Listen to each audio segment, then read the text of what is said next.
دې لګیا وي سجده بې اودسه کوي لمونځ بې اودسه کوي او بې اودسه لمونځ او سجده بعضې علما وایي کفر ده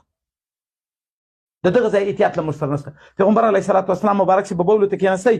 په قبله باندې بول کول ناروا دي مرخاته ته ناروا دي داسې داسې به کېنې بیا به د باد په مخه نه کېنستی شي داسې نه وي چې یو طرف ته متیازې ورکړي څاڅکي راوالوځي جګ طرف ته به بولې نه ورکولې چې داسې نه وي چې څاڅکي ستا کالو ته راوالوځي کلک ځای ته به متیازې نه ورکولې صحابي مبارک وایي چې رسول الله صلی الله علیه وسلم به کله کلک ځای ته بولې ورکولې نو بیا به خپله امسا مبارک راواسته ځای به پوس کړي بیا به بولې ورکولې چې داسې نه وي چې دا څاڅکي راوالوځي حالانکې د رسول الله بولې پاکې وي صحابه وچکلي دي چې د چا وجود ته ننوتلي دي هغه په جهنم حرام سوی دومره پاکې بولې وي خو تعلیم خو ما او تا ته راکاوی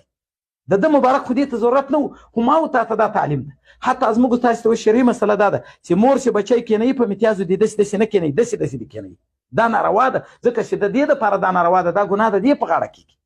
په قبله دې نه کېنوي په لمرخاته دې نه کېنوي